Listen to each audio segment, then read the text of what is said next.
Hello ghostly army, कैसे हैं आप सब। तो दोस्तों, इस टाइम पर जब मैं इस वीडियो को एडिट कर रहा हूं तो हमारे 4 लाख सब्सक्राइबर्स पूरे हो गए होंगे या फिर जस्ट होने वाले होंगे, जो कि मेरे लिए बहुत बड़ी बात है। आप सभी का दिल से बहुत बहुत शुक्रिया।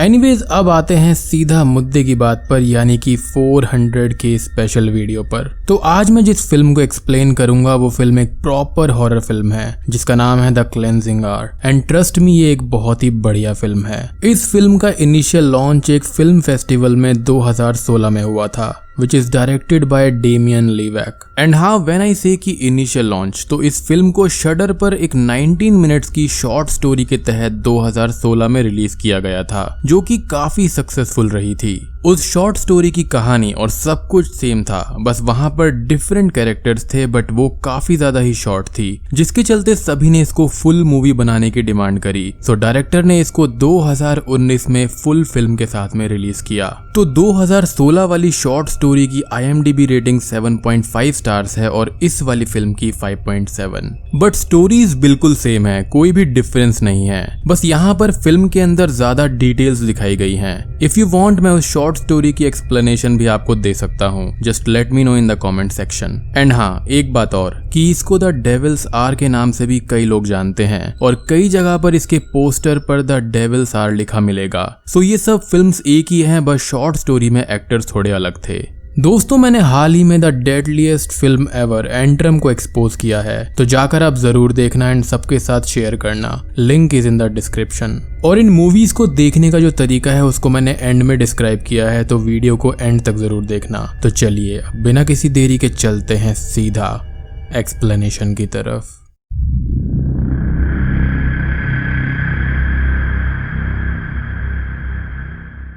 तो फिल्म की शुरुआत होती है एक भयानक एग्जॉर्सिज्म को दिखाते हुए, जहां पर एक व्यक्ति को किसी खतरनाक डीमन ने पजेस किया हुआ है। इस एग्जॉर्सिज्म को परफॉर्म कर रहे होते हैं फादर मैक्स। वो किसी तरह से इस डीमन का नाम उगलवाते हैं और डीमन को बैक टू हेल भेज देते हैं, जिससे वो व्यक्ति और उसकी फैमिली चैन की सांस लेते हैं। लेकिन अगले ही पल हमको ये पता चलता है कि फादर मैक्स कोई प्रीस्ट नहीं है, बल्कि एक नॉर्मल व्यक्ति है, और we can say just Max, जो कि द क्लेंजिंग आवर नामक लाइव शो का स्टार है। और ये सारे एग्जॉर्सिज्म्स फेक होते हैं, यानी कि एक होक्स। बट पब्लिक को ये लगता है कि ये सारे के सारे शोज असली हैं। ये अपने fake merchandise like badges, Holi clothes और होली वाटर भी बेचते हैं, और पब्लिक इससे बेवकूफ भी बनती है। इन सब में इनकी पूरी टीम इन्वॉल्व थी, बट मैक्स का मेन पार्टनर और बेस्ट फ्रेंड होता है ड्रू, जो कि लाइव स्ट्रीम को संभाला करता था। कैमरा वर्क को टॉमी संभाला करता, और इसी शो के अंत के बाद में टॉमी को राइली यानी कि उसकी niece as a personal assistant join करती है।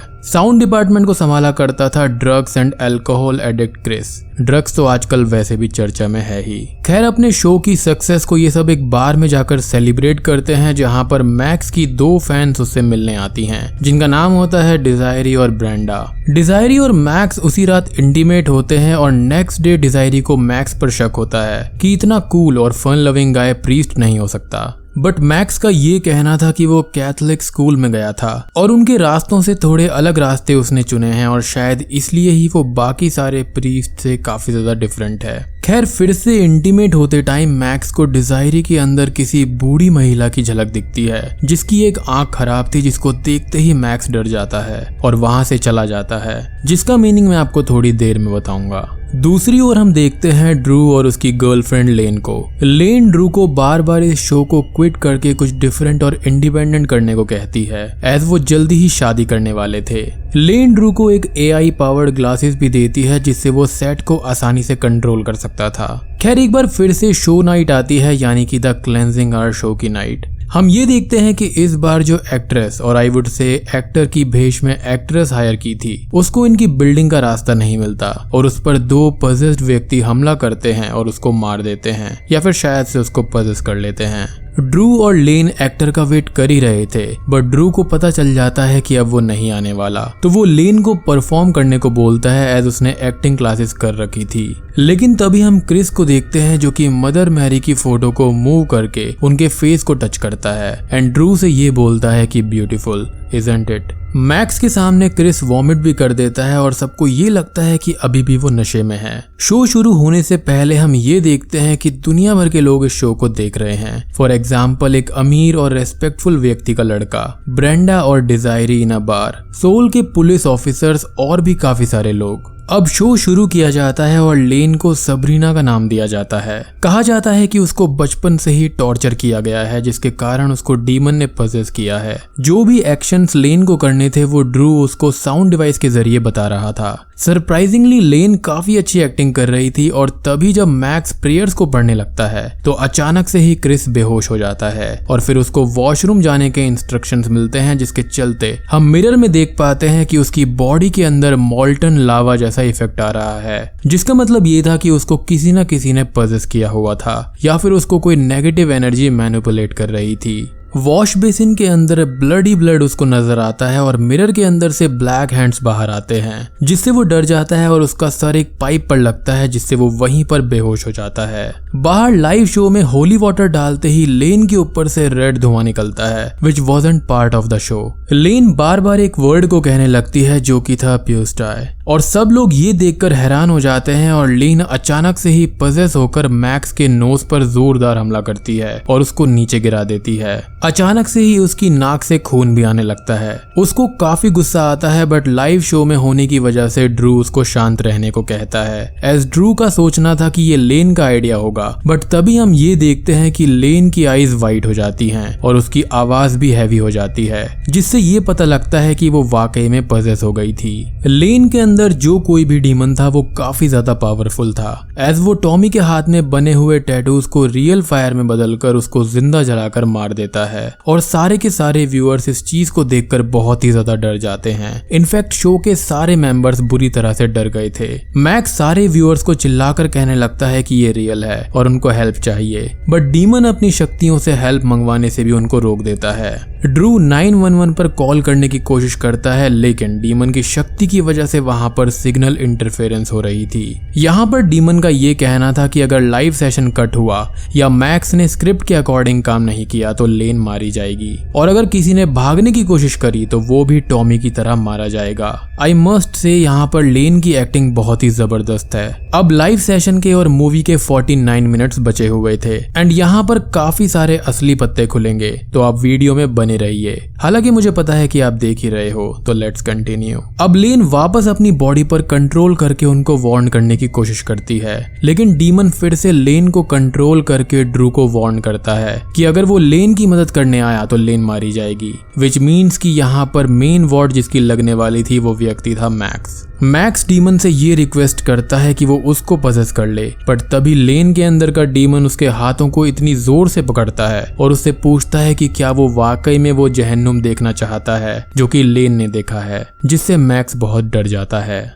ये डीमन मैक्स को मैक्सी बुलाता है और पीछे रखे हुए वार्डरोब से नॉकिंग साउंड भी आती है, जिससे मैक्स को कुछ याद आने लगता है और वो फ्रीक आउट हो जाता है। अब यहाँ पर हुआ ये था कि 100 नकली शोज करने के बाद में फाइनली इनके सामने एक रियल डीमन था और इनको इसके बारे में ज्यादा आइडिया नहीं था, एज वो असली प्रीस्ट तो थे नहीं। डीमन अब मैक्स को लाइव शो में अपने कपड़े उतारने को बोलता है, नहीं तो वो लेन को जान से मार देता, जिसके चलते ड्रू उसको मनाता है और मैक्स न्यूड होने के लिए रेडी था, क्योंकि ड्रू उसका एक टाइट शॉट रखने वाला था। लेकिन डीमन सारे के सारे इक्विपमेंट्स को कंट्रोल करके टाइट शॉट की जगह फुल शॉट सभी को दिखाता है एंड यहाँ पर लाइव शो में मैक्स को डीमन ने नंगा कर दिया, लाइक लिटरली नंगा। मैक्स को स्पॉटलाइट में ये डीमन डाल देता है और उसको एक गाने पर नाचने के लिए मजबूर करता है। फ्लोर के ऊपर कांच भी टूट गया था और उसके ऊपर ही मैक्स को कंट्रोल करके डीमन चलवाता है और नचवाता है, जिससे उसको अपना पास्ट याद आने लगता है, जहां पर वो और ड्रू एक कैथोलिक स्कूल में हैं और उनकी टीचर उनको इसी तरह का टॉर्चर दे रही है for not believing in God.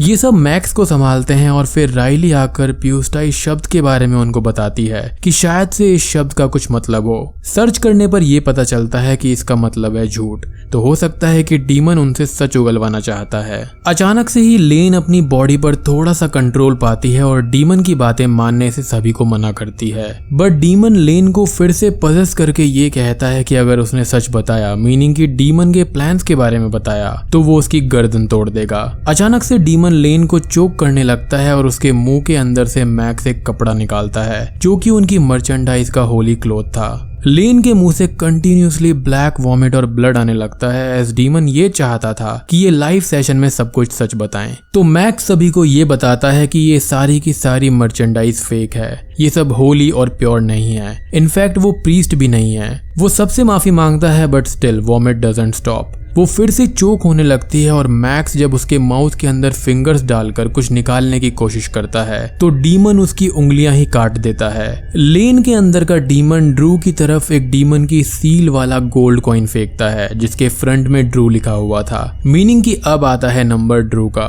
Drew ने भी एक सच छुपा रखा था। वो ये बताता है कि उसने शो का 70% प्रॉफिट रखा है एज वो ये सोचता है कि सारा काम बस वही करता है। मैक्स तो बस आकर एक्टिंग करके चला जाता है। वो मैक्स से माफी मांगता है और वो उसको माफ भी कर देता है बट ड्रू के कान में आकर वो ये बोलता है कि उसको उसका पैसा चाहिए विद इंटरेस्ट। तभी राइली डर के भागने लगती है और डीमन अपनी शक्तियों से उसे जान से मार देता है। मीनवाइल हमको इजराइल के एक डेजर्ट में एक कपल दिखाया जाता है जिनकी कार खराब हो गई थी। तो लड़की अपने फोन में इस लाइव स्ट्रीम को चेक करने लगती है as it was recommended to her. सारी की सारी ऑडियंस इस भयानक नजारे को देखकर डरी और सहमी हुई थी। अब होता यह है कि ये लाइव स्ट्रीम का कनेक्शन टूटने लगता है और ऑडियंस कम होने लगती है, जिसके चलते डीमन ये कहता है कि अगर ये लाइव स्ट्रीम रुक गई तो वो लेन को मार देगा। लेन होश में आकर उनसे ये कहती है कि लाइव स्ट्रीम को एंड होने दो और डीमन वैसे भी उनको मार ही डालेगा। लेकिन तभी ड्रू मेन कनेक्शन वायर्स को बाथरूम कम स्टोर यानी कि वॉश स्टोर में जाकर देखता है तो वो ये चेक करता है कि ईथरनेट और कनेक्टिंग कॉर्ड्स को चूहों ने काट दिया है। मीनवाइल डीमन मैक्स को उसका बचपन याद करवाता है कि कैसे उसकी टीचर उसको और ड्रू को टॉर्चर करती थी, जिससे मैक्स घबरा जाता है एज यहाँ पर कुछ पत्ते छिपे हुए थे। अंदर वॉश स्टोर में ड्रू केबल को कनेक्ट करता है और लेन की जान बचाता है। ऑडियंस उनको जिंदा देखकर चैन की सांस लेती है। खैर अब अचानक से ही क्रिस को होश आता है और वो ये बताता है कि उसने बीस्ट को देखा है। वो डिस्क्राइब करता है कि उसके एनिमल जैसे फीचर्स हैं, फैंग्स हैं, डॉग जैसी बॉडी है और एक सरपेंट वाली टेल है। बट देन वो एक और बात कहता है कि हाफ गोट और हाफ ह्यूमन, लेकिन इस बात को ड्रू ठीक से नहीं सुनता और बिना सुने ही बाहर भाग जाता है। अब उसी वॉच स्टोर में क्रिस को डॉग जैसे डीमंस दिखने लगते हैं जो कि उसको मारने की कोशिश कर रहे होते हैं। वो चिल्लाते हुए बाहर आता है और डीमन उसको टॉन्ट करता है कि क्रिस सबको बताओ कि डीमन कैसा दिखता है। बट तभी ये डीमन डॉग्स वहां पर आकर उस पर हमला करने लगते हैं। बट स्ट्रेंजली किसी और को ये नहीं दिख रहे थे। अचानक से ही मैक्स को बचपन की एक चीज याद आती है कि मदर गॉड यानी कि मदर मैरी के सामने प्रे करने से ईविल दूर हो जाते हैं। तो वो और क्रिस बैठकर प्रे करते हैं and for the timing demon dogs गायब हो जाते हैं। लेकिन तभी अचानक से ही ये डीमन डॉग्स आते हैं और क्रिस पर हमला करते हैं, जो कि असल में एक इल्यूजन था। क्रिस पेपर कटर से ही खुद का गला काट देता है और मारा जाता है। अब बस लेन, ड्रू और मैक्स ही बचे थे। इस वक्त तक व्यूअर्स की संख्या 2.4 मिलियन थी और मैक्स गुस्से में आकर डीमन से ये कहता है कि उसको क्या चाहिए। तो डीमन उसको फांसी लगाने को कहता है। उसका ये कहना था कि उसको 100% सपोर्ट मिलेगा तो वो बच जाएगा, लेकिन अगर 1% भी वोटिंग कम आई तो उसको मरना होगा। एक फांसी का फंदा और एक स्टूल उसके सामने आ जाता है और मैक्स उस पर चढ़कर अपनी बचपन से लेकर आज तक की सारी स्टोरीज व्यूअर्स को बताता है। मैक्स कोई प्रीस्ट नहीं बल्कि एक कैथोलिक स्कूल में पढ़ने वाला बच्चा था, जो कि बचपन से ही गॉड और इन सब चीजों पर ज्यादा विश्वास नहीं किया करता। बचपन का एक हादसा वो सभी को बताता है कि वो एक प्रेयर नहीं पढ़ पा रहा था एज उसको वो याद नहीं थी। तो ड्रू उसकी हेल्प कर रहा था, लेकिन उसकी टीचर इस बात पर ड्रू को मारने लगती है। तो हुआ ये कि उसकी टीचर को उसने धक्का दे दिया और उसकी आंख के अंदर एक पेंसिल घुस गई, जिससे उसकी टीचर की एक आंख भी चली गई थी और शायद से उसकी डेथ भी हो गई थी। ये सारे विजन्स उसको ये डीमन उसका ध्यान भटकाने के लिए कर रहा था। और आपको याद होगा कि डिजायरी के साथ इंटीमेट होते टाइम एक बूढ़ी औरत उसको दिखाई दी थी, तो वो उसकी टीचर थी। व्यूअर्स की जो वोटिंग थी वो 96% के आगे नहीं बढ़ती as demon was controlling everything. Max अब कॉन्फिडेंस में आकर ये कहता है कि वो खुद से सुसाइड नहीं करेगा, लेकिन तभी लेन के सर से खून की नदी बहने लगती है और ड्रू हर तरफ से फंस जाता है, एक तरफ बेस्ट फ्रेंड और एक तरफ फ्यूचर वाइफ। बस अब क्या था, मैक्स इस चीज को देखकर फांसी लगा लेता है और तड़पने लगता है, बट तभी लेन डीमन के कंट्रोल से फ्री होकर ड्रू को ये बताती है कि उसको मैनिपुलेट किया जा रहा है, और तभी उसको लेन की पुरानी बातें याद आती हैं। अचानक से ही ड्रू लाइव स्ट्रीम रोक देता है और डीमन को ये कहता है कि बिना लाइव सेशन के भी वो उनको मार दे और कोई भी उसकी परवाह नहीं करता। अगर उसको लाइव स्ट्रीम वापस चाहिए तो लेन और मैक्स को बचाना होगा, और डीमन ऐसा ही करता है। ड्रू के पास में एक डेविल्स डेटाबेस था जिसके अंदर सारे डीमंस का जिक्र था, और सारे के सारे फीचर्स को देखते हुए एमोन नामक डीमन का नाम निकल कर आता है, जिसको किसी की बॉडी से बाहर निकालने के लिए वर्सेस ड्रू लिखने लगता है, as it wasn't mentioned earlier. लेकिन डीमन वायर से ड्रू को लपेट लेता है, बट उसने वर्सेस लिख दिए थे, बट उसको मॉनिटर पर उसने फ्लैश नहीं किया था। वायर से ड्रैग होने से पहले ड्रू लेन के द्वारा दिए गए एआई ग्लासेस लगा लेता है। डीमन उसको वायर्स में लपेटकर खुद के पास ले आता है और उनको आखिरी मौका देता है सब कुछ सच बताने का, और तब जाकर बहुत ही शॉकिंग बात पता चलती है कि ड्रू और लेन के मिलने से पहले मैक्स और लेन इंटीमेट हो चुके हैं। इनफैक्ट उनकी एक इंटीमेट होने वाली वीडियो भी थी। लेन और मैक्स ये कहते हैं कि वो सब पास्ट की बात है और वो दोनों ही इस चीज को प्रेजेंट में नहीं लाना चाहते थे। ड्रू को अब ये समझ आता है कि क्यों लेन सेट में आने से मना करती थी और क्यों वो ड्रू को इस शो से अलग कुछ करने को कह रही थी। डीमन अब ड्रू को फ्री कर देता है और ड्रू मैक्स को खूब मारता है, and he deserves it as well. I mean come on, भाई जैसा माना और भाई की वाइफ के साथ में ऐसा, एंड सबसे बड़ी बात कि उन्होंने कुछ भी बताया नहीं। बट ड्रू लेन से बहुत प्यार करता था तो वो रुक जाता है और मैक्स को ये कहता है कि वो एआई ग्लासेस पर लगे हुए बटन को दबाए, जिससे एमोन डीमन को दूर करने के वर्सेस को वो पढ़ने लगता है, और डीमन बहुत ही ज्यादा पेन में आ जाता है। वो चीजों को इधर उधर फेंकने लगता है, बट किसी तरह से ये एमोन डीमन के वर्सेस को पढ़कर उसको दूर कर देते हैं और लेन वहीं पर बेहोश हो जाती है। हम वहां पर किसी काली परछाई को बैक टू हेल जाते हुए भी देख पाते हैं। अब यहाँ पर सब लोग खुश हो जाते हैं, लेकिन तभी अचानक से ही टॉमी की जली हुई बॉडी के अंदर जान आ जाती है और एक फैट लुकिंग बर्न डीमन उनसे बात करता है, और दोस्तों अब यहाँ पर खुलते हैं असली पत्ते। ड्रू यहाँ पर ये बोलता है कि उन्होंने एमोन डीमन को दूर करने के सारे वर्सेस पढ़े थे, ये पॉसिबल नहीं है। बट तभी वो ये बताता है कि वो एमोन डीमन नहीं है और वो डेविल्स डेटाबेस उसका डेटाबेस है, यानी कि अब की बार डेविल इटसेल्फ यानी कि सेटन लूसीफर आता है, जो कि यहाँ पर मैक्स को पनिशमेंट देने आया था, एज उसने खूब सारे फेक एग्जॉर्सिज्म्स किए थे। एकदम से ही टॉमी की जली हुई बॉडी के अंदर से लूसीफर जन्म लेता है, half human half goat with red fiery eyes, जिसका जिक्र क्रिस ने किया था बट ड्रू ने ध्यान नहीं दिया, जिसको देखकर सब ओ माय गॉड बोलने लगते हैं। और लूसीफर यानी कि सेटन ये कहता है कि you are no man of God, वो झूठे और करप्ट हैं, वो उसको नहीं हरा सकते। In fact they helped him to become powerful. Satan का ये कहना था कि यहाँ इस वक्त कोई भी गॉड नहीं है, जो है बस वही है। लेन यहाँ पर ब्रॉडकास्ट बंद करने को कहने ही वाली थी कि सेटन उसको दूर फेंक देता है और उसको बेहोश कर देता है। वो उन सभी को छोड़कर इस लाइव टेलीकास्ट की वायर्स को पकड़ता है और कैमरा में देखकर 11 मिलियन ऑडियंस के सामने कुछ चैंटिंग करता है। वायर्स को अचानक से ही वो कट कर देता है और गायब हो जाता है। ये तीनों तो बच जाते हैं, लेकिन तभी हम ये देखते हैं कि जो इस लाइव टेलीकास्ट को देख रहे थे वो सभी लोग पजेस हो जाते हैं, मीनिंग उन सभी के अंदर सेटन समा जाता है। कुछ मेन लोगों को हम देखते हैं। वो छोटा बच्चा पजेस होकर अपनी माँ को मार देता है, फिर जाकर अपने पिता को भी मार देता है, जो कि कोई और नहीं बल्कि यूएस के प्रेसिडेंट थे। जी हाँ, ये बच्चा यूएस प्रेसिडेंट का लड़का था। देन ब्रेंडा और डिजायरी समेत सभी के सभी लोग उस बार के अंदर एक व्यक्ति को मार डालते हैं जिसने ये लाइव स्ट्रीम नहीं देखी थी। यहाँ पर कुछ शेफ्स अपने ही कलीग्स को मार डालते हैं। डेजर्ट में जो लेडी थी वो अपने पति को मार देती है। सोल का वो जो ऑफिसर था वो अपने कलीग को गन से गोली चलाकर मार देता है। इनफैक्ट पूरी दुनिया भर में केओस फैल जाता है, विच इंडिकेट्स कि एंड टाइम इज नियर। ये तीनों खुश तो थे बट यहाँ पर अनजान थे कि असल में हुआ क्या है। लेन से ड्रू ये पूछता है कि वो क्या कहना चाहती थी, बट वो भूल जाती है कि उसको क्या बताना था। मैक्स को अब इंस्टाग्राम पर नए 4 मिलियन फॉलोअर्स मिल जाते हैं और उसको वेरिफिकेशन बैज भी मिलता है, जो कि उसका एक सपना था। वो काफी खुश हो जाता है, लेकिन हमको इस चीज का आफ्टर मैथ दिखाया जाता है कि दुनिया भर में वायलेंस हो रही है। व्हाइट आइज वाले लोग सभी को मार रहे हैं, इंसानियत तबाह हो गई है और कुछ मैक्स जैसे लोग इसको वायरस बताकर नकली दवाइयां बेच रहे हैं कि इस वायरस से वो सब ठीक हो जाएंगे। Sounds familiar, isn't it? खैर प्रेसिडेंट का असैसिनेशन उसी के बेटे ने कर दिया है। मुंबई में प्लेन क्रैश हो गया है और पूरी दुनिया तबाही के कगार पर है और बूम, मूवी यहीं पर खत्म हो जाती है। तो दोस्तों ये थी द क्लेंजिंग आवर फिल्म की कहानी। उम्मीद करता हूँ कि आपको ये प्रॉपर हॉरर फिल्म अच्छी लगी होगी। ऐसे सब लोग यही कंप्लेंट कर रहे थे कि प्रॉपर हॉरर फिल्म चाहिए। सो हियर यू गो, 400 के स्पेशल। यहाँ पर कुछ ज्यादा समझाने को तो है नहीं, बट थोड़े बहुत पॉइंट्स हैं जो मैं क्लियर करना चाहूंगा एंड कुछ नेगेटिव पॉइंट्स जो मुझे लगे। तो सबसे पहली बात ये कि ये डीमन लेन की बॉडी में आया कैसे।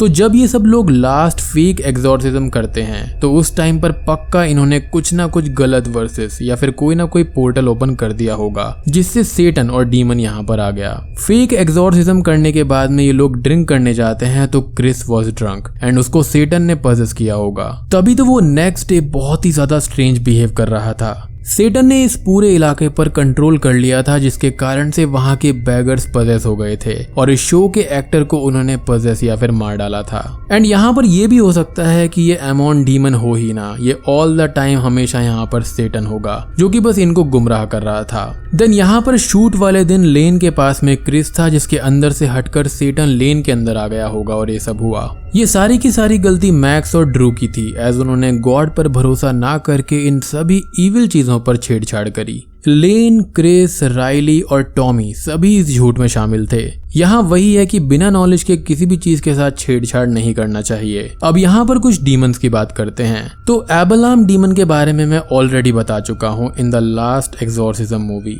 बहुत ही इंटरेस्टिंग मूवी है, एक्सप्लेनेशन नहीं देखी है तो अभी जाकर देखिए, link is in the description. Secondly वो डीमन डॉग्स, तो वो शायद से एमोन डीमन की रिप्रेजेंटेशन है जो कि सेटन का पालतू है। तो इनके पास में ghost, Phantom, white eyes, super strength और कभी कभार रेड आईज, स्पीड और फाउल स्मेल जैसी शक्तियां हैं। एमोन डीमन पास्ट और फ्यूचर की चीजों को बता सकता है, फ्रेंड्स को ट्रिक करके उनमें लड़ाई करवा सकता है और ठीक ऐसा ही हो रहा था। इनफैक्ट गोल्ड कॉइन की सील जो ड्रू के पास में आई थी वो एमोन डीमन की ही थी। इन्होंने एमोन डीमन को तो हटा दिया लेकिन तभी वहां पर आ गया सेटन एज अल्टीमेटली एमोन डीमन का प्लान सेटन को यहाँ पर लाना था और ठीक ऐसा ही हुआ। बट यहाँ पर मेरी एक और थ्योरी ये कहती है कि यहाँ पर ये पूरे टाइम सेटन ही था जो कि बस अलग अलग डीमंस का इस्तेमाल कर रहा था ताकि ये लोग उसको हेल में ना भेज पाएं। अब यहाँ पर कुछ नेगेटिव पॉइंट्स के बारे में बात करते हैं। तो फर्स्टली ये डीमंस और सेटन यहाँ एग्जैक्टली आए कैसे कुछ क्लियर नहीं था। मैंने यहाँ पर आपको जो बातें बताई हैं वो एक थ्योरी है बट ऑनेस्टली नोबडी नोज कि ये हुआ कैसे। दूसरा कि जब टॉमी जला तो उसने अपनी जलती हुई स्किन अपनी नीस राइली की थाई पर लगाई थी बट राइली को कुछ भी नहीं हुआ विच इज स्ट्रेंज। सेकेंडली सेटन ने वायर्स और इंटरनेट के जरिए सबको पजेस कर लिया जो कि क्लियर एविडेंस है कि इविल डूअर्स भी आजकल टेक का यूज कर रहे हैं। बट अल्टीमेटली इस फिल्म का जो मोटिव है वो ये है कि इविल चीजों से दूर रहना चाहिए, झूठ और धोखा नहीं देना चाहिए एंड जिस चीज की नॉलेज ना हो उसमें बिल्कुल भी नहीं पड़ना चाहिए। बेसिकली इन सभी को अपने सिंस की सजा मिली और करप्ट ह्यूमन काइंड को यहाँ पर शो करने की कोशिश करी गई है कि इंटरनेट पर गलत काम होते हैं जो कि डेविल का ही रूप है, यानी कि God particles and anti God particles. And अगर इस फिल्म को देखना है तो डिस्क्रिप्शन में एक लिंक है, वहां पर आपको क्लिक करना है और बस अपनी ईमेल आईडी देनी है। ये बस वन टाइम आईडी आपको फिल करनी है, आपको आपका मूवी लिंक सेंड कर दिया जाएगा। अब हो सकता है कि इनिशियली ये ईमेल आपके स्पैम फोल्डर में चला जाएगा तो आप इसको एक बार मार्क नॉट एज स्पैम कर दीजिएगा ताकि नेक्स्ट टाइम आप तक डायरेक्टली लिंक चला जाएगा एंड रियल आईडी फिल करना, फेक नहीं। So guys this was my take on this film. Video पसंद आई हो तो लाइक कर दीजिए, शेयर कर दीजिए, कमेंट और सब्सक्राइब करे बिना बिल्कुल मत जाना। एंड एक बार फिर से 4 लाख सब्सक्राइबर्स के लिए आपका तहे दिल से शुक्रिया। तो मैं आप सबको मिलता हूँ अगली वीडियो के साथ में, तब तक के लिए